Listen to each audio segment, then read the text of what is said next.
Halo sobat semua, semoga kalian dalam keadaan sehat. Kali ini cerita film akan membawa film terbaru, yang diangkat kembali dari film era 90-an, yaitu, Kembalinya Pendekar Raja Wali. Film masih tentang perjuangan pendekar Raja Wali, yang mencari cinta sejati, di tengah peperangan yang sedang terjadi. Bagaimanakah akhir kisahnya? Mari kita masuk ke ceritanya.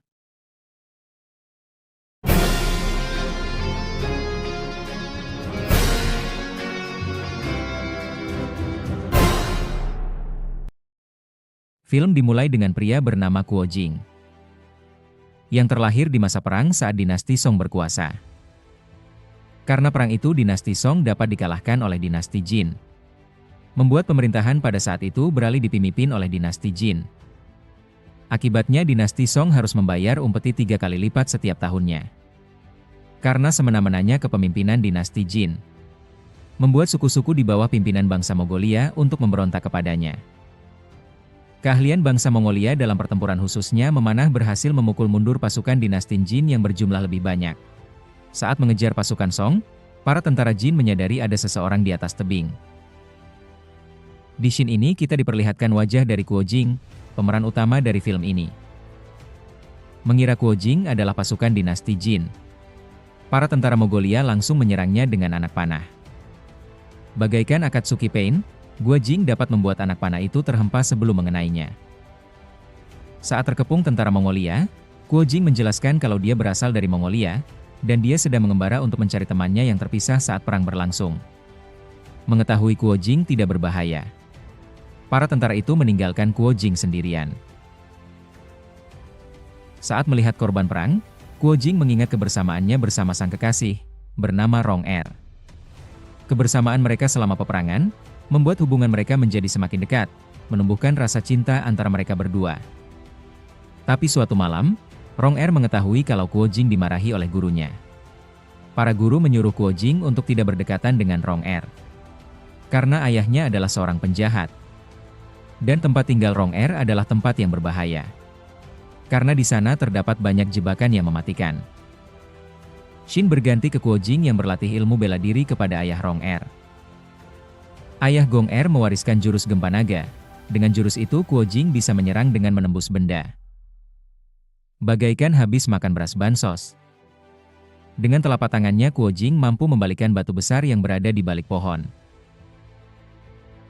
Setelah berlatih jurus, Kuo Jing menyempatkan untuk berpacaran dengan Gong Er. Kuo Jing diajak Gong Er untuk melihat taman bunga persik tempat tinggalnya. Saat kembali ke rumah Gong Er, Kuo Jing melihat para gurunya yang sudah tewas di sana. Mengira ayah Gong Er yang telah melakukannya. Kuo Jing bersumpah akan membalaskan dendam gurunya itu. Menyesal karena tidak mengikuti nasihat gurunya, Kuo Jing bersujud di depan makam gurunya sampai 2 hari. Gong Er yang merasa kasihan kepada Kuo Jing, mencoba memberikannya makanan. Tapi Kuo Jing yang tersulut dendam, justru membuang makanan yang dibawa Gong Er. Kuo Jing menyuruh Gong Er untuk tidak mengikutinya lagi. Semenjak itu, hubungan mereka pun berakhir.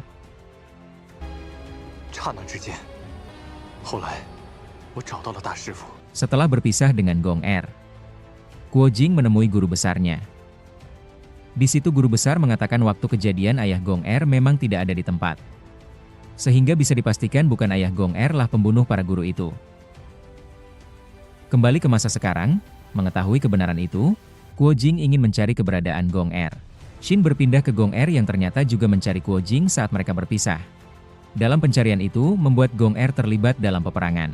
Di situ dia menyadari ada perguruan bela diri yang mengambil kesempatan dengan bergabung di pihak dinasti Jin, untuk mendapatkan keuntungan dan kekuasaan. Salah satunya adalah iblis dari perguruan hitam beserta anak buahnya, yang dipimpin oleh pria bernama Racun Barat. Di mana para pendekar termasuk Racun Barat mencari kitab 9. Konon dalam kitab tersebut terdapat jurus yang mematikan, dan pendekar yang menguasai jurus itu akan menjadi pendekar yang tidak terkalahkan. Shin berpindah ke Racun Barat yang menawan Gong Er. Racun Barat mencari Kuo Jing karena tahu kalau Kuo Jing yang memegang kitab 9 yang dia cari selamat ini. Karena tidak ingin terbunuh oleh Racun Barat, Gong Er menipunya dengan bilang kalau isi kitab 9 sudah dia hafal. Merasa dipermainkan oleh Gong Er, Racun barat yang sudah marah mengancam akan membunuhnya jika berbohong. Merasa kalau Gong Er hanya mengulur waktu, racun barat memasangkan kalung yang berisi ular beracun. Ular itu akan membunuh Gong Er bila berani macam-macam. Saat Gong Er membacakan isi kitab 9. Terlihat salah satu anggota mencoba untuk menguping isi kitab itu. Mengetahui itu racun barat langsung menyuruh Gong Er berhenti berbicara. Marah karena ada anggotanya yang juga ingin tahu isi kitab 9. Racun barat langsung terbang untuk mengejar anggotanya itu. Memanfaatkan pertengkaran mereka, Gong Re mencoba melepaskan ikatan di tangannya. Salah satu anggota yang mengetahui itu segera melaporkan ke racun barat. Gong Er yang berhasil melepaskan ikatan, berlari dan melompat ke sungai agar tidak dapat dikejar oleh racun barat dan anggotanya. Marah karena Gong Er lolos, racun barat menyuruh anggotanya untuk segera menangkap Gong Er. Shin berpindah ke Kuo Jing yang sedang mengisi air minumnya di sungai. Di situ dia melihat ada bendera bangsa Mongol di tengah sungai. Menyadari sesuatu telah terjadi, Kuo Jing langsung memeriksa di sekitar sungai itu. Di situ, Kuo Jing melihat ada beberapa pasukan Mongol sedang ditawan oleh salah satu anggota racun barat. Terlihat para pasukan Mongol sudah tidak berdaya karena meminum air sungai yang sudah tercemar racun. Mengetahui ada yang mengintai, pria yang mirip vokalis kuburan band itu melemparkan senjatanya yang mirip tutup panci mamaku. Tapi sutradara yang tidak mau filmnya tidak laku, membuat Kuo Jing dapat menghindari segala serangan pria itu. Akibat serangan Kuo Jing, membuatnya mendapatkan luka yang cukup parah. Kuo Jing meminta obat penawar untuk racun yang telah dia berikan. Tapi pria yang tahu kontrak filmnya sudah mau habis, justru kembali menyerang Kuo Jing dengan bom asap beracun. Pria itu dengan percaya diri yakin Kuo Jing akan mati dengan serangan bom beracunnya itu. Tapi Kuo Jing yang pernah berguru kepada Avatar Eng, mampu mengendalikan udara, membuat racun asap itu tidak berkesan terhadapnya. Penjahat yang mulai ketakutan, mencoba menyerang Kuo Jing sekali lagi. Tapi kembali Kuo Jing mengendalikan angin, membuat racun gas berbalik menyerangnya. Membuat penjahat itu lebih cepat menemui sutradara untuk meminta gajinya.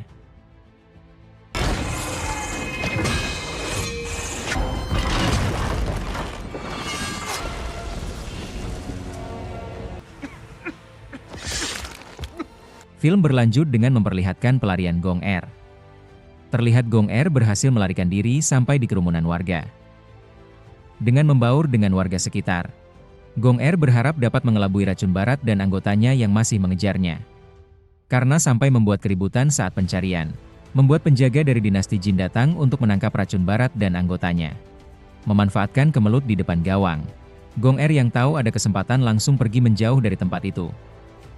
Racun barat yang marah karena para penjaga itu mengganggunya, menyerang para penjaga itu dengan jurus Aungan Jigong, yang kebetulan dia juga belum gosok gigi selama 1 bulan. Membuat para penjaga itu terpental, karena bau jigong racun barat. Shin beralih ke kamp pasukan Mongol. Di situ Kuo Jing bercerita, dia sedang mencari temannya. Dengan membuat kincir angin ini berharap temannya mengetahui keberadaannya. Karena perkemahan Mongol juga sudah dekat. Para teman Kuo Jing mengajaknya untuk pulang. Karena sejak 2 tahun Kuo Jing pergi, membuat ibu Kuo Jing merindukannya. Di pagi harinya sebelum kembali ke perkemahan, Kuo Jing diberikan baju kebesaran bangsa Mongol oleh temannya. Shin berpindah ke Gong Er yang sedang termenung di pinggir sungai.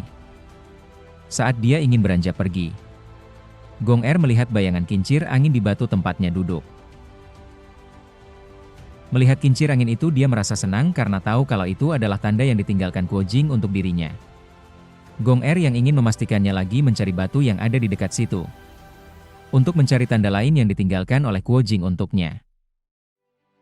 Terlihat senyum sumringah dari Gong Er, menyadari pertemuannya dengan sang pujaan hati semakin dekat. Kemudian tiba-tiba sutradara merubah Shin ke Kuo Jing yang sampai ke perkemahan. Terlihat dia disambut dengan meriah oleh warga di sana. Kembali ke pelarian Gong Er. Terlihat racun barat juga sudah semakin dekat dengannya. Salah satu anggota racun barat menyerang Gong Er dengan jarum 76. Membuat Gong Er terjatuh dari kudanya.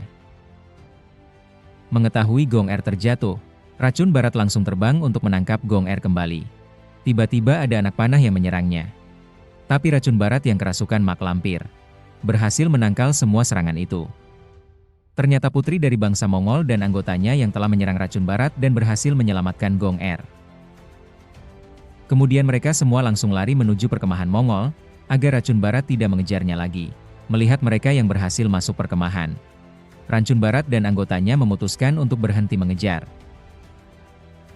Di dalam perkemahan, putri berhasil mengobati racun jarum 76, dan juga memotong kalung ular yang ada pada Gong Er.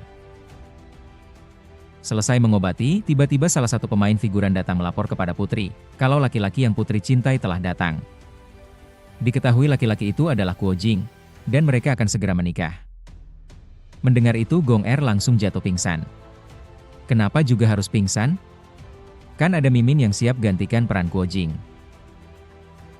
Shin berlanjut ke pertemuan Kuo Jing dan Putri, yang berkuda di padang rumput. Saat beristirahat di padang rumput, Putri membahas pernikahan yang akan terjadi antara mereka berdua.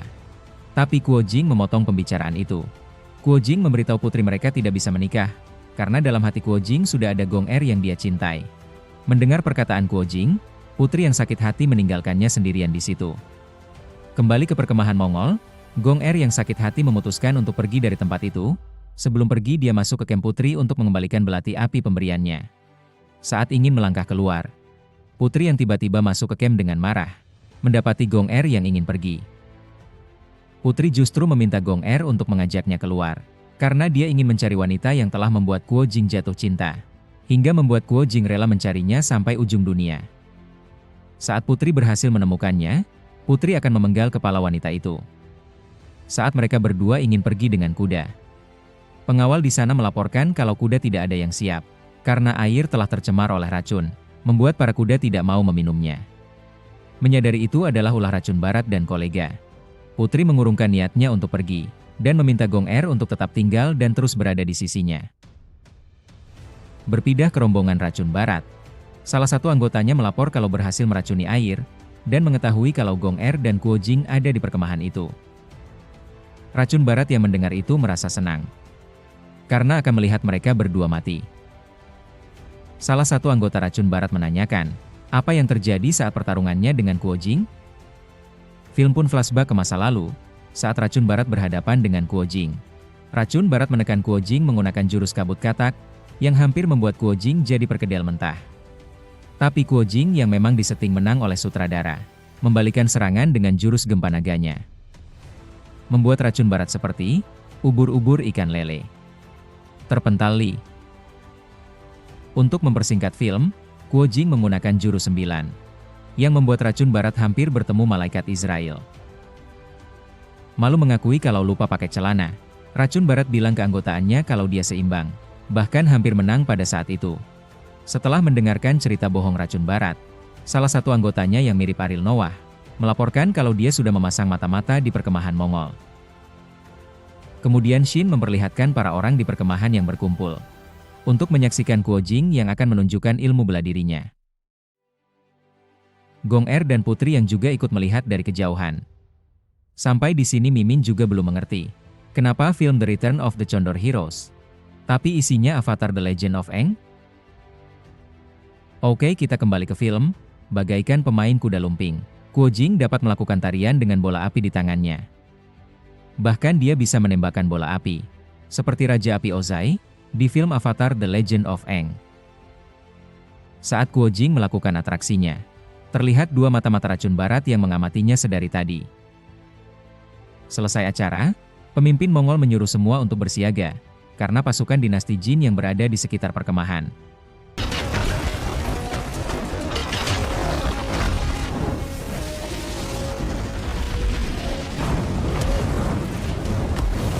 Di pagi harinya, Kuo Jing kedatangan para tertua dari partai pengemis di perkemahannya. Pada malam hari, Kuo Jing meminta saran dari para tertua partai pengemis tentang strategi yang akan digunakan untuk melawan pasukan dinasti Jin. Yang tanpa Kuo Jing ketahui, semua buah pemikiran tertua pengemis adalah saran dari Gong Er yang sedari tadi mengintip pembahasan mereka dari luar tenda. Tuan Putri yang mengawasi Gong Er dari kejauhan, menyadari kalau wanita yang sedang Kuo Jing cari dan Kuo Jing cintai adalah Gong Er. Shin berganti ke Gong Er yang duduk termenung di atas kandang kuda. Karena sudah tahu kalau Gong Er adalah wanita yang dia cari, Putri datang menghampirinya untuk diajak gelut. Untuk melawan Putri yang memakai senjata golok yang dia beli dari Madura, Gong Er menggunakan senjata andalan partai pengemis, yaitu tongkat pemukul anjing. Bagaikan ibu-ibu yang tahu anaknya menggelapkan uang iuran SPP sekolah. Bersenjatakan golok asal Maduranya, Putri menyerang Gong Er dengan amarahnya. Gong Er yang tahu bagaimana tajamnya golok dari Madura, memanfaatkan kelenturan tongkatnya untuk menyerang Putri. karena pukulan kelenturan tongkat Gong Er membuat senjata putri terjatuh. Tapi putri yang pernah berguru ke The Rock mampu membanting Gong Er seperti di acara SmackDown, yang membuat mereka berdua terjatuh dari atap kandang kuda. Saat mereka berdua terjatuh, Gong Er berhasil menotok aliran darah putri yang membuatnya tidak dapat bergerak. Lagian ngapain demi satu pria harus berkelahi? Kan ada Mimin, kalau soal dosa dan hutang. Mimin berani diadu dengan Kuo Jing. Alhamdulillahnya mereka berdua berhasil menghindari racun barat. Gong Er yang sadar kalau racun barat akan mencarinya lagi, memutuskan saat pagi hari dia akan meninggalkan perkemahan, agar racun barat tidak membahayakan orang lain. Di sisi lain, terlihat Kuo Jing yang meminta izin kepada ibunya untuk mencari wanita yang dia cintai. Tidak lupa Kuo Jing juga meminta izin kepada pimpinan Mongol, agar dia diperbolehkan untuk mencari temannya itu. Beralih ke perkemahan Mongol, terlihat salah satu pangeran menghadap pimpinan Mongol. Pangeran itu melaporkan kalau suku-suku di bagian selatan telah diserang oleh pasukan dinasti Jin. Pasukan dinasti Jin juga merampas pasokan makanan mereka. Mendengar itu, salah satu penasehat bicara, kalau hal itu tidak dapat dibiarkan saja, dia juga menyarankan untuk langsung menyerang ibu kota dinasti Jin. Penasehat lain menyarankan untuk melakukan serangan melewati pertahanan Sungai Guam. Tapi pimpinan punya pemikiran lain. Bila itu dilakukan akan menyebabkan peperangan yang berkepanjangan.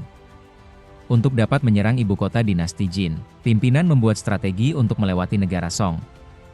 Sementara itu di negara Song, berita tentang negara Mongol akan menyerang negara Jin sudah tersebar sampai di emak-emak komplek.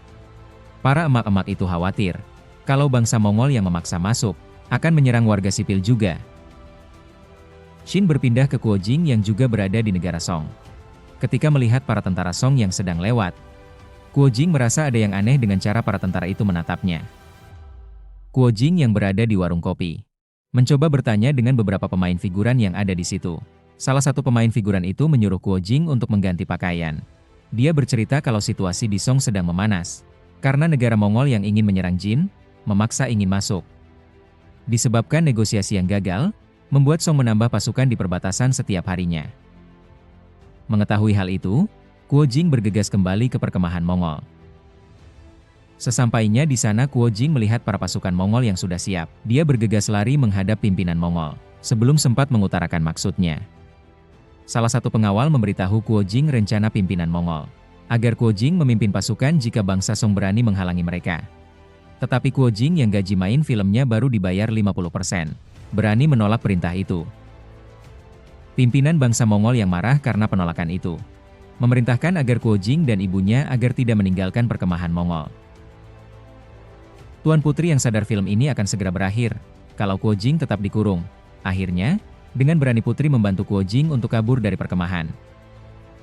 Sesampainya di perbatasan, mereka berdua putuskan untuk berpisah. Putri akan kembali ke perkemahan dan Go Jing akan ke negara Song. Sebagai tanda perpisahan, Putri memeluk Go Jing dengan erat, karena dia tahu kontrak main filmnya sudah habis.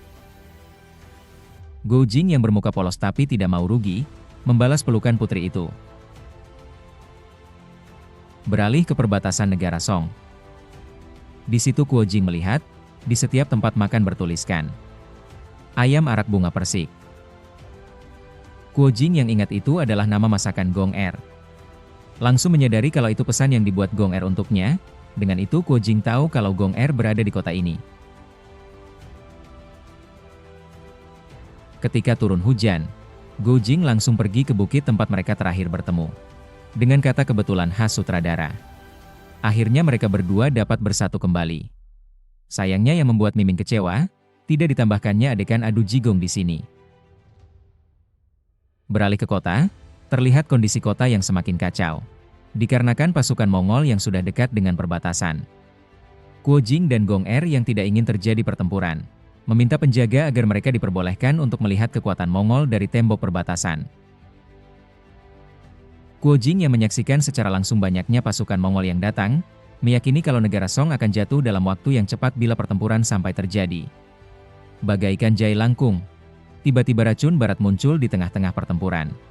Terlihat Kuo Jing dan Gong Er yang kaget dengan penampilan baru racun barat yang terlihat berbeda. Ternyata kedatangan racun barat ialah untuk membunuh pimpinan Mongol. Melihat pasukan Mongol di depannya, Racun Barat menghempaskan mereka dengan jurus aungan katak, yang sudah dimodif dengan jurus 9.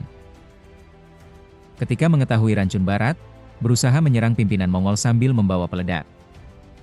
Kuo Jing yang dari tadi hanya menonton, akhirnya turun untuk membantu pasukan Mongol. Bagaikan cosplay jadi Ghost Rider, Racun Barat terlihat keren saat mengendarai kuda dengan api di sampingnya. Ketika sudah berhasil mendekati pimpinan Mongol, Racun Barat melemparkan peledak yang tadi dia pegang. Untung Kuo Jing datang tepat waktu, sebelum peledak itu mengenai pimpinan Mongol. Akhirnya pertempuran yang kita tunggu pun terjadi antara Racun Barat dan Kuo Jing yang sama-sama menguasai kekuatan 9. Kuo Jing sedari tadi, menahan serangannya kepada Racun Barat, agar serangannya tidak mengenai pasukan Mongol. Melihat ada bagian tubuh Racun Barat yang tidak tertutup oleh kekuatan 9, Kuo Jing melakukan serangan yang diarahkan ke celah itu. Tapi Racun Barat yang sudah menguasai kekuatan 9, mampu menangkal segala serangan Kuo Jing. Karena kuatnya kekuatan 9 mereka berdua membuat salah satu bangunan senjata Mongol menjadi rubuh, yang hampir menimpa salah satu prajurit di situ.